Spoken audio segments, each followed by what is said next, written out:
The Anderson ballroom blazed with 1,000 candles, their light catching on silk gowns and polished brass buttons. Eveline Crawford moved through the crowd like a woman underwater, every breath deliberate, every step measured. The music swelled around her, violins and piano creating a waltz she could barely hear over the thunder of her own heartbeat. She saw him before he saw her. Arthur Pembroke stood near the terrace doors, his handsome face arranged in that familiar expression of entitled displeasure.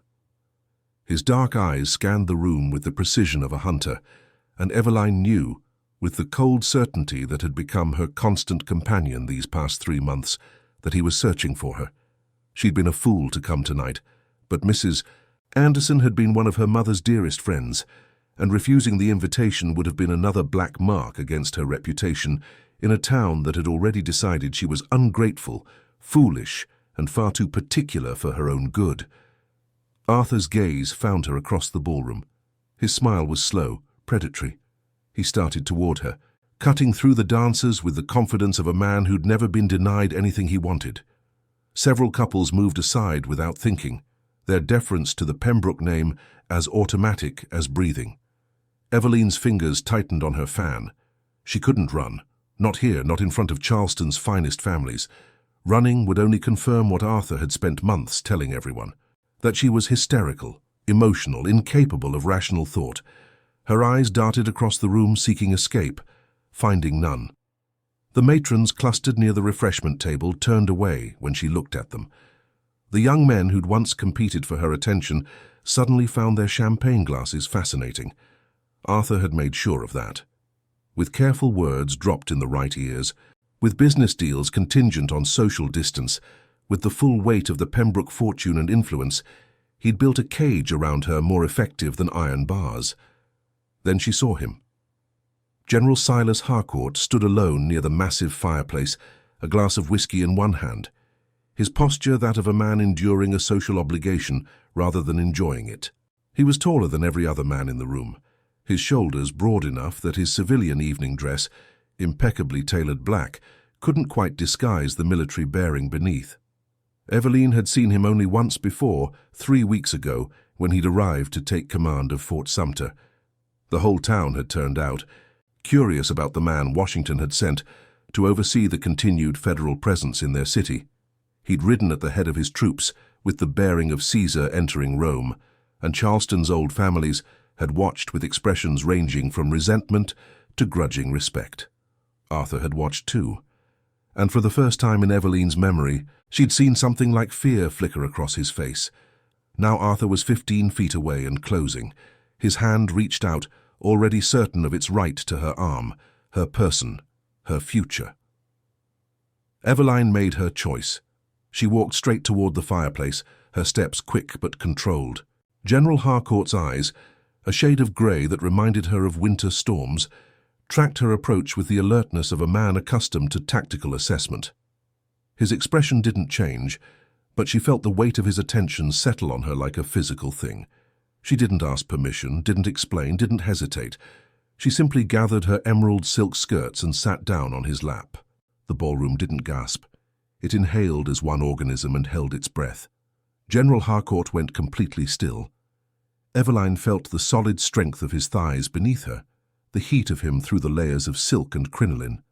His body was all controlled power, coiled tension, and for one terrible heartbeat she thought he might stand and deposit her on the floor like an unwanted package. Then his arm came around her waist. The movement was smooth, natural, as if women sat on his lap at formal balls every evening. His hand settled just above her hip, firm and possessive and entirely proper in its placement. To anyone watching, they might have been lovers stealing a private moment in a public space. Eveline forced herself to breathe. She let her hand rest on his shoulder, felt the muscle beneath expensive fabric, and looked up at Arthur. Her former fiancé had stopped dead in his tracks. The color had drained from his face, leaving him pale, except for 2 spots of red high on his cheekbones. His hand, still outstretched, slowly lowered to his side. Around them, conversation resumed in nervous bursts. The orchestra, momentarily faltering, found its rhythm again. Arthur's mouth opened, closed. His eyes moved from Eveline to the general and back again, calculations racing behind them. Whatever he saw in General Harcourt's face made him take a step backward, then another. Then he turned and walked toward the terrace doors, his shoulders rigid with humiliation.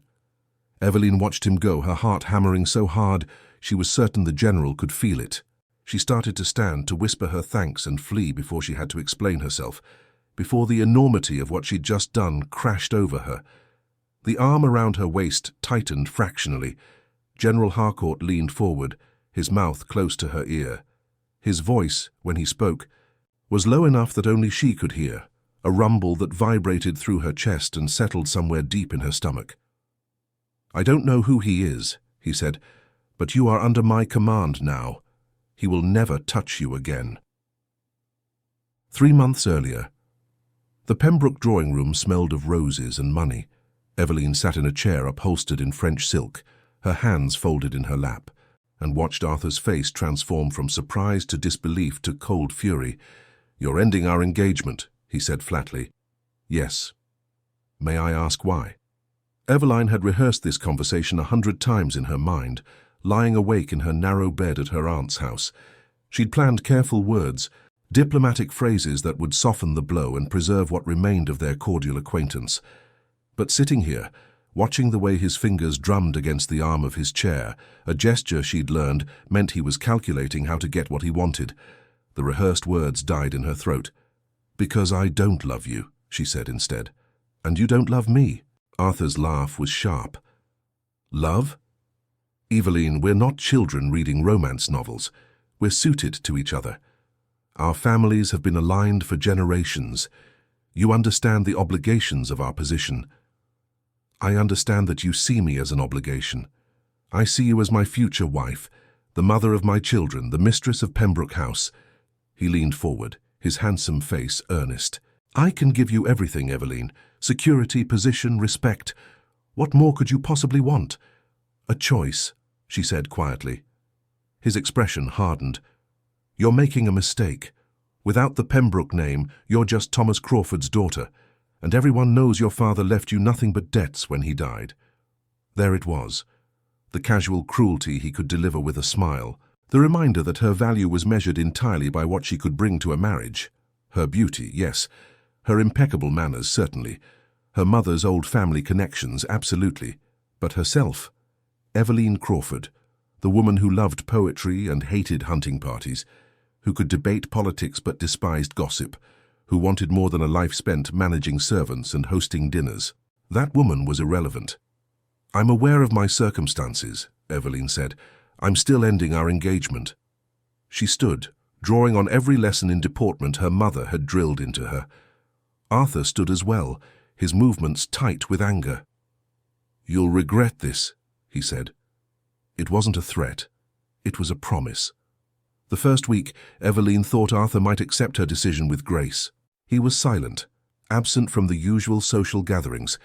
She attended church with her aunt, went to the lending library, took her afternoon walks through the Battery. The second week, she began to notice the changes. Mrs. Henderson, who'd always greeted her warmly at the milliner's shop, suddenly became cold and distantly polite. The Reverend's wife, who'd invited her to join the ladies' auxiliary, sent a note explaining that they'd decided to keep the group small this year. The third week, her aunt sat her down in the morning room. "Evelyn, dear," Aunt Margaret said carefully, "I've received a letter from the bank. Apparently there's been some concern about my loan." Evelyn's stomach dropped. "What kind of concern?" "They're suggesting that my financial situation has changed, that perhaps I'm overextended." Her aunt's hands twisted in her lap. "Mr. Pembroke is on the bank's board of directors." Of course he was. By the fourth week, Charleston society had made its position clear. Evelyn Crawford was no longer welcome. Not openly shunned, that would be too vulgar, but quietly, systematically excluded from every drawing room, every tea, every gathering that mattered. And it was all perfectly legal, all socially acceptable, all entirely devastating. Arthur hadn't raised his voice or his hand. He'd simply used the weapon he wielded best, his family's influence, carefully applied until Evelyn's world contracted to her aunt's house and the few places in Charleston where the Pembroke name held no sway. She should have expected it. Should have known that a man who viewed her as property wouldn't simply let her walk away. But understanding Arthur's revenge and enduring it were two different things. Present General Harcourt's arm remained around Eveline's waist for exactly 15 seconds after Arthur retreated. Long enough to make the claim unmistakable, short enough to avoid creating a scandal that would destroy her. Then he stood, bringing her with him with such fluid strength that her feet barely touched the floor in transition. His hand shifted from her waist to her elbow, a proper escort position, and he guided her away from the fireplace toward the far side of the ballroom. Eveline's mind raced. What had she done? She'd just publicly claimed intimacy with a man she'd never spoken to, a federal officer, whose presence in Charleston was barely tolerated by half the families in this room. "The terrace," General Harcourt said quietly. "You need air." It wasn't a question, but Eveline nodded anyway. She let him guide her through the crowd, acutely aware of every eye following their progress. The whispers started before they reached the doors. She could feel them like fingers trailing across her skin. The night air hit her face, cool and salt-tinged from the harbor. The terrace was empty, the other guests preferring the warmth and gossip of the ballroom. Gas lamps cast pools of yellow light across the stone, and beyond the garden, Charleston spread out in darkness, punctuated by scattered lights. General Harcourt released her elbow and moved to stand at the balustrade, giving her space. He pulled a silver case from his jacket and extracted a thin cigar, then paused. "Do you mind?" Eveline shook her head. She watched him light it, the brief flare of the match illuminating the hard planes of his face. He had the kind of features that looked carved rather than born: strong jaw, straight nose, high cheekbones. A small scar cut through his left eyebrow, pale against tanned skin. He wasn't handsome in the way Arthur was handsome. There was nothing soft or charming about General Silas Harcourt.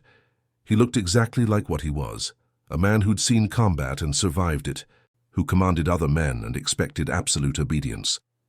"Thank you," Eveline said finally. "I apologize for—" "Don't." His voice was quiet, but absolute. He took a draw on the cigar, exhaled smoke toward the dark garden. "Don't apologize for protecting yourself. You don't even know what you protected me from."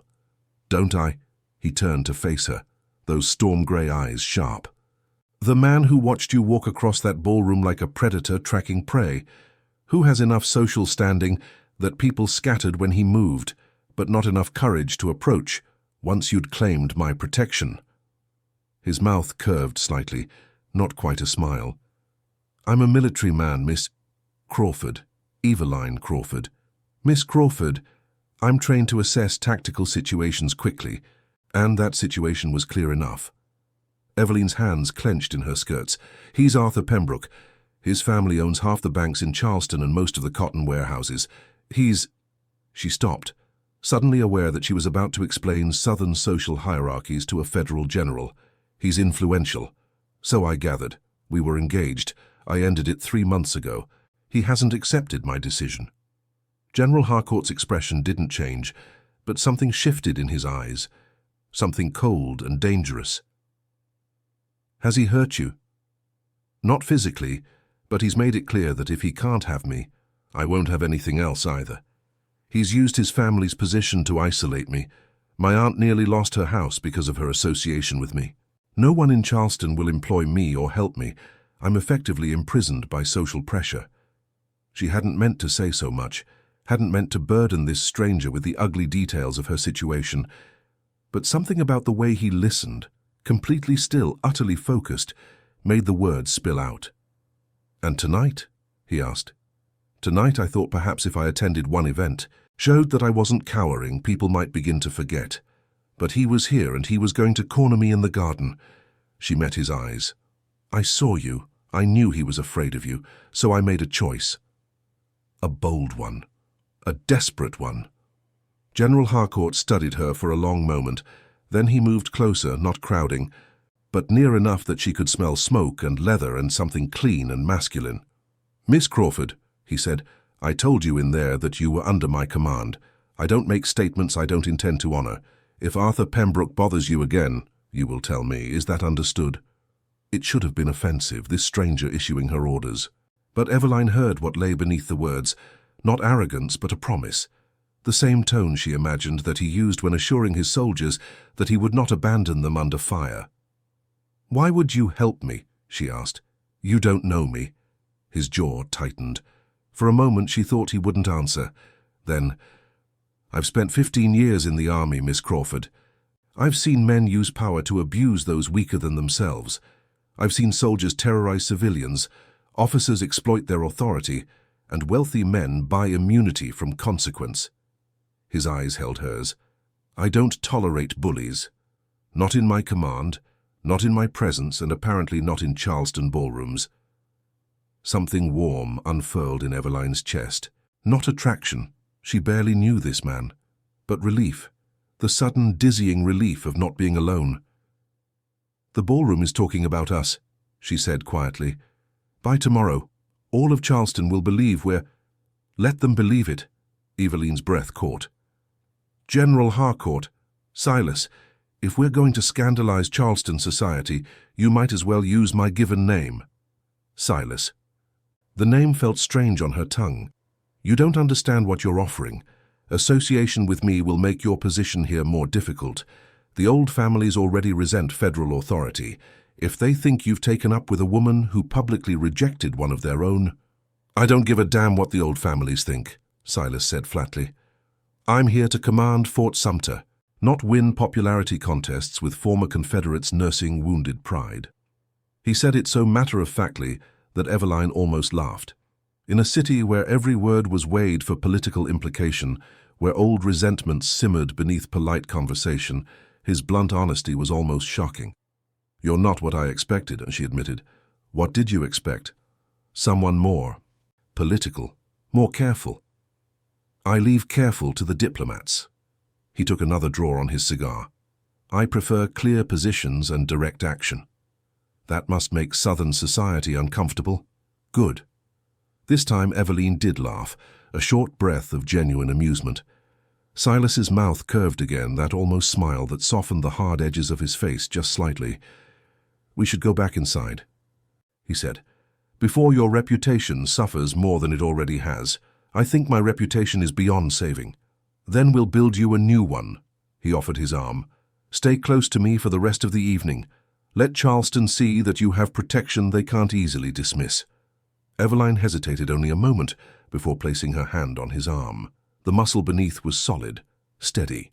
She felt the strength there, and wondered what it would be like to lean on it, to stop carrying everything alone. Dangerous thought. But as they walked back into the blazing ballroom, Eveline allowed herself the luxury of believing it might be possible. The next morning, Aunt Margaret's breakfast table hosted an unprecedented number of calling cards. Eveline stared at them, counting 12 from families who hadn't acknowledged her existence in 2 months.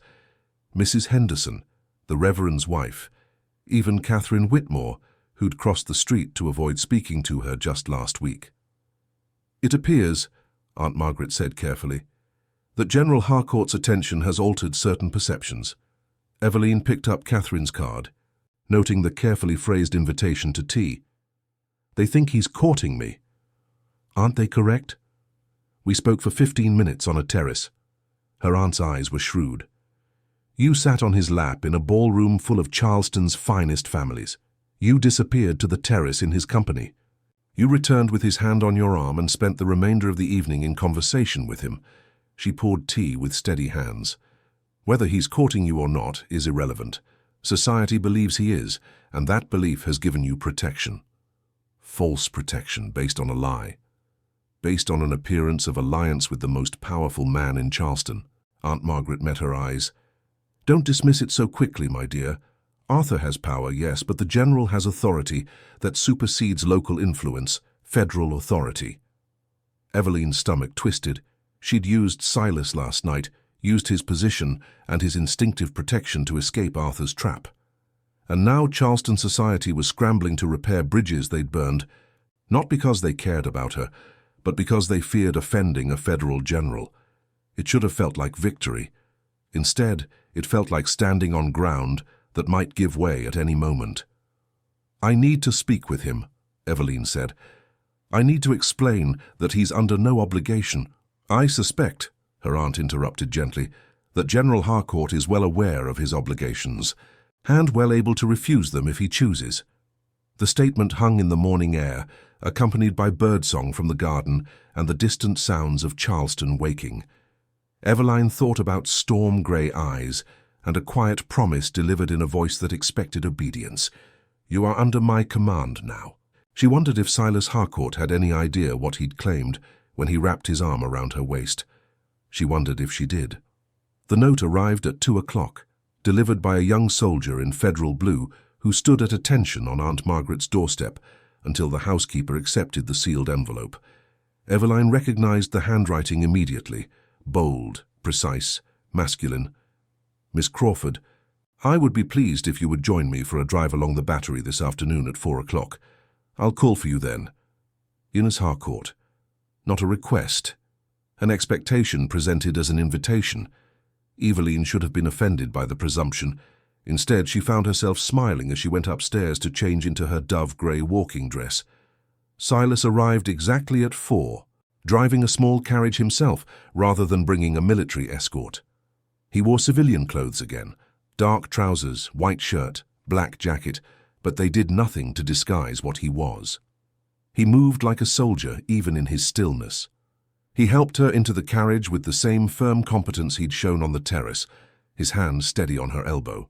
Then he took up the reins and guided the horse toward the Battery with easy skill. Charleston's waterfront promenade stretched before them, lined with ancient oaks draped in Spanish moss. The harbor glittered in afternoon sun, and Fort Sumter rose from the water like a grey sentinel. Other carriages traveled the route. The Battery was where Charleston society came to see and be seen, which meant Eveline realized that Silas had chosen the most public possible setting for this drive. "You're making a statement," she said. "I'm taking a drive with a beautiful woman. If that makes a statement, so be it."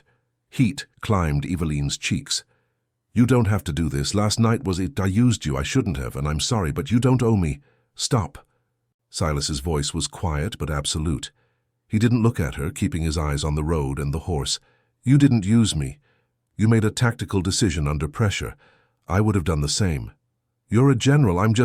You're a woman with intelligence and courage, who refuses to be bullied by a man who thinks money makes him untouchable." Now he did look at her briefly, those grey eyes sharp. "I meant what I said last night. You're under my protection. That's not an obligation, it's a choice." "Why?" The question escaped before Eveline could stop it. Silas was silent for several moments, guiding the horse around a slower carriage. When he spoke again, his voice was lower, more private.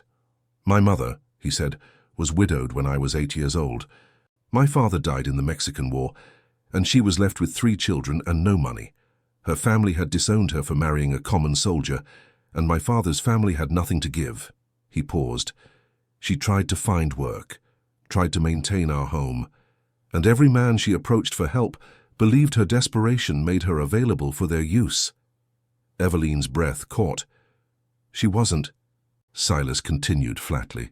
"She was a woman trying to feed her children, but they saw what they wanted to see, and when she refused their advances, they ensured she couldn't find work anywhere in our town. What happened? She took us west, started over in a place where no one knew her name or her history, opened a boarding house, raised us alone, and taught me that power without honor is just another form of tyranny." He said it without emotion, but Eveline heard the steel beneath the words, the foundational truth that had shaped the man beside her. "I'm sorry," she said quietly. "Don't be. She survived. We survived. And I learned that sometimes the only thing standing between the vulnerable and those who would exploit them is someone willing to stand in the gap." "Is that what you're doing? Standing in the gap?" "Yes. No hesitation, no pretty words or false humility, just simple truth delivered in that quiet, absolute voice." They drove in silence for a few minutes, passing other carriages whose occupants stared with undisguised curiosity.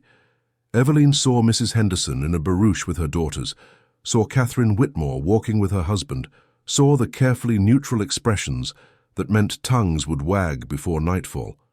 "They'll say I'm your mistress," Eveline said, "that you're keeping me. Let them say it. Better they believe you're protected by a man they fear than know you're vulnerable to one they tolerate." Arthur won't accept this. Good. I'd like to meet him properly. Silas's tone was mild, but something dangerous flickered in his eyes. Give him the opportunity to threaten you while I'm present. He's not a fool, he won't confront you directly. Then he'll find indirect methods, and I'll counter them. He glanced at her. How much does your aunt owe the bank? The change of subject startled her. I'm not certain. She doesn't discuss finances with me. Find out, discreetly. His jaw tightened. If Pembroke is using debt as a weapon, I can neutralize it. You can't pay my aunt's debts. I can do whatever I choose with my money, and I choose not to let a bully terrorize women through their family's financial vulnerability. Eveline stared at him. At the hard profile, the controlled strength, the absolute certainty with which he issued his edicts. She should have bristled at his high-handed approach, should have insisted on her independence, her right to solve her own problems. But God help her, it felt good, having someone on her side, someone who didn't flinch from Arthur's influence or fear the Pembroke name, someone who looked at her situation and saw not scandal, but injustice. Why aren't you married? The question escaped before she could censor it. Silas's mouth twitched. Direct. You advocate for clear positions. So I do. He was quiet for a moment. I've been career Army since I was 18. Graduated from West Point, served in the Indian Wars, moved up through the ranks. Marriage requires stability, and I've never been in one place long enough to build it. Until now. Until now, he agreed. Fort Sumter is a 5-year posting, long enough to establish roots if I choose. If he chose. The words hung between them, weighted with implication. And do you choose? Eveline asked. Silas turned to look at her fully, pulling the horse to a stop beside the seawall. Behind him, Fort Sumter rose from the harbor, and the afternoon light gilded his features. His eyes were steady, serious, and entirely focused on her. I'm 32 years old, Miss Crawford. I've spent half my life at war and the other half preparing for it. I don't have time for games or false courtship. He paused. If I pursue a woman, it's because I want her. Not to pass time or satisfy curiosity, but because I've assessed the situation and determined she's worth the campaign. Eveline's heart hammered. Is that a military metaphor? It's the truth. He didn't smile, didn't soften it with charm. You sat on my lap last night because you were desperate and I was useful, but I kept my arm around you because the moment I touched you, I knew I wasn't letting you go. Not to Arthur Pembroke, not to Charleston society, not to anyone. The words should have terrified her, should have sent her scrambling from the carriage, from this man who spoke of possession and permanence after one evening's acquaintance. But Eveline heard what lay beneath the declaration, not ownership, but commitment, the same unshakable certainty that must steady his soldiers under fire. You don't know me, she whispered. I know enough. You're brave, intelligent, and stronger than you realize. You value freedom over security and truth over comfort. His voice lowered. And you deserve better than a man who thinks money can buy your compliance. I don't want your money either. I'm not offering you money, Eveline. He said her name like a command, firm and sure. I'm offering you protection, respect, and time to determine if what I feel when I look at you is something you might feel in return. And what do you feel? That you're mine to protect, mine to defend, and if you give me time, mine to keep. The harbor breeze caught Eveline's hair, pulling strands loose from her careful arrangement. Silas reached out slowly, giving her time to pull away, and tucked them behind her ear. His fingers were warm, calloused, gentle. I won't force your hand, he said quietly, but I won't walk away either. Arthur Pembroke had his chance and squandered it by treating you as property. I won't make the same mistake. Eveline's throat tightened. She thought about the past 3 months, the isolation, the fear, the slow erosion of hope. She thought about Arthur's cold certainty that she would eventually capitulate because she had no other options. And she thought about this man, this stranger who'd claimed her as his own on nothing but instinct and a moment's desperation, who looked at her like she was worth fighting for. I ended my engagement because I wanted a choice, she said. I won't trade one cage for another, no matter how gilded. I'm not building you a cage, Eveline. I'm offering you an alliance, full partnership, mutual respect. His eyes held hers. And when you're ready, if you're ready, something more. How can you be so certain? 15 years of command teach you to trust your instincts. Mine are telling me that you're exactly what I've been looking for without knowing I was looking. He smiled then, a real smile that transformed his face from hard to devastating. Besides, any woman bold enough to sit on a general's lap in a public ballroom is exactly the kind of woman who could manage a general's household. Despite everything, the seriousness of the conversation, the weight of what he was proposing, Eveline laughed. Real laughter, bright and genuine, that felt like breathing after being underwater too long. I haven't agreed to manage anything. Not yet. Silas picked up the reins again. But you will. It was arrogance, pure and simple, but delivered in that quiet, certain voice. It sounded like prophecy. Arthur came to Aunt Margaret's house 2 days later. The housekeeper tried to turn him away, but Arthur pushed past her into the front hall with the entitlement of a man who'd never been denied entry anywhere. Eveline heard the commotion from the morning room and arrived to find him standing in the foyer, his face flushed with anger. "Get out," she said flatly. "We need to talk. We have nothing to discuss." Arthur's jaw worked. "You're making a spectacle of yourself with that federal bastard. Do you have any idea what people are saying? I don't care what people are saying. You should care. You should care that you're ruining what little reputation you have left by throwing yourself at a man who'll discard you the moment he's transferred to another posting." Eveline's hands clenched in her skirts, but she kept her voice level. "General Harcourt's intentions are none of your concern. Everything about you is my concern." "No." The word cracked through the hall like a whip. "Nothing about me is your concern anymore. I ended our engagement. I don't want your attention, your money, or your interference in my life." Arthur took a step toward her. The housekeeper squeaked in alarm. But Eveline held her ground. She'd faced Arthur's displeasure before. She'd learned that showing fear only encouraged him. "You think he'll marry you?"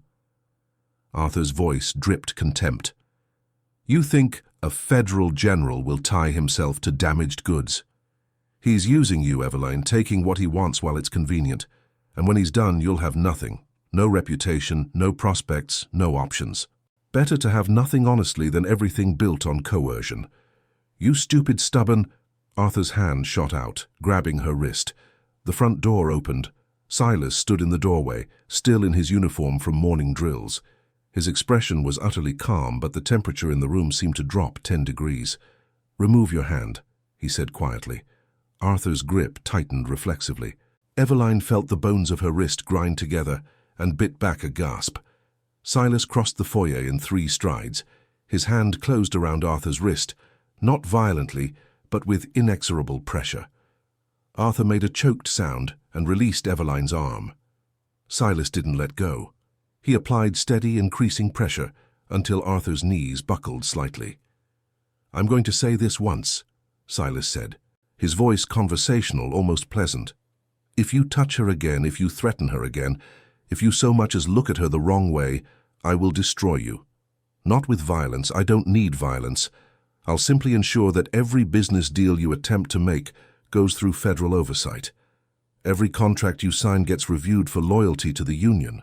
Every financial transaction involving the Pembroke name crosses my desk." Arthur's face had gone white. "You can't—" "I'm the commanding officer of Fort Sumter, with broad discretionary powers to ensure loyalty and order in this military district. I absolutely can." Silas leaned closer, his voice dropping to something soft and lethal. "And I will enjoy it. I haven't had a project worthy of my attention since the war ended. Making your life difficult would be deeply satisfying." He released Arthur's wrist and stepped back, placing himself between Arthur and Eveline with casual precision. Arthur stumbled backward, cradling his wrist. His eyes bounced between Silas and Eveline, rage and humiliation warring in his expression. "This isn't over," he said. "Yes," Silas corrected. "It is. Leave now, or I'll have you escorted off the property by armed soldiers. Your choice." For a moment, Eveline thought Arthur might be foolish enough to resist. Then he turned and stalked toward the door, his shoulders rigid with fury. He paused on the threshold, looking back. "You'll regret this," he said to Eveline. The door closed behind him with a decisive click. Silence filled the foyer. Eveline became aware that she was trembling, adrenaline flooding her system. The housekeeper had disappeared, giving them privacy. Silas turned to face her. His expression gentled as he took in her shaking hands, her too quick breathing. "Let me see your wrist." Eveline extended her arm. Silas's fingers were gentle as he examined the red marks already forming where Arthur had grabbed her. His jaw tightened, a muscle jumping beneath his skin. "I should have broken it," he said quietly. "His wrist?" "My restraint." He looked up, meeting her eyes. "I wanted to hurt him for touching you, but you didn't." "No." "Because breaking Arthur Pembroke's wrist would be personally satisfying, but strategically foolish. Better to break his power." His thumb traced the red mark on her wrist with extraordinary care. "This will bruise." "I've survived worse." "I know, but you shouldn't have to survive at all." He released her wrist and stepped back, giving her space. "I had one of my lieutenants check into your aunt's debts. The primary loan is with Charleston First Bank. Arthur Pembroke's uncle is the president." Eveline's stomach sank. "He'll call the loan." "Not if I purchase it first." Silas pulled an envelope from his jacket. "I spoke with a banker in New York. He's prepared to buy the debt and refinance it at terms your aunt can manage. The paperwork is here. All she needs to do is sign." Eveline stared at the envelope. "Why?" "Because Arthur is using it as a weapon, and I don't allow my soldiers to face the enemy unarmed." "I'm not your soldier." "No." His voice softened. "You're mine, in a different way entirely." The words hung between them, weighted with promise and possibility. Eveline took the envelope with hands that had stopped shaking. "I can't repay you. I don't want repayment. I want you safe. I want you free to make choices without fear of economic retaliation." He paused. "And I want you to have time to decide if what I'm offering is what you want. You're offering marriage. Eventually, if you'll have me." He smiled slightly. "I'm not proposing in your aunt's foyer after threatening your former fiancé. When I ask you to be my wife, it will be because you're ready to say yes, not because you need rescue." Eveline's chest ached. She thought about Arthur, who'd never asked what she wanted, who'd assumed her compliance was guaranteed by his wealth and her poverty, and she thought about Silas, who'd given her protection and breathing room and the freedom to choose him freely. "I think," she said carefully, "that I would like to take that drive again, along the Battery. Tomorrow, perhaps." Silas's smile widened, transforming his face again into something almost boyish. "4 o'clock?" "4 o'clock. It's a date, Miss Crawford." He bowed formally and turned to leave. At the door, he paused. "Eveline." "Yes?" "When you sat on my lap at that ball, you changed everything. I want you to know that." His eyes were serious, steady. "Whatever you decide, whatever happens next, you changed my life in that moment, and I'm grateful." Then he was gone, leaving Eveline standing in the foyer with an envelope in her hands and hope rising in her chest like sunlight. The church was small, chosen deliberately for intimacy rather than spectacle.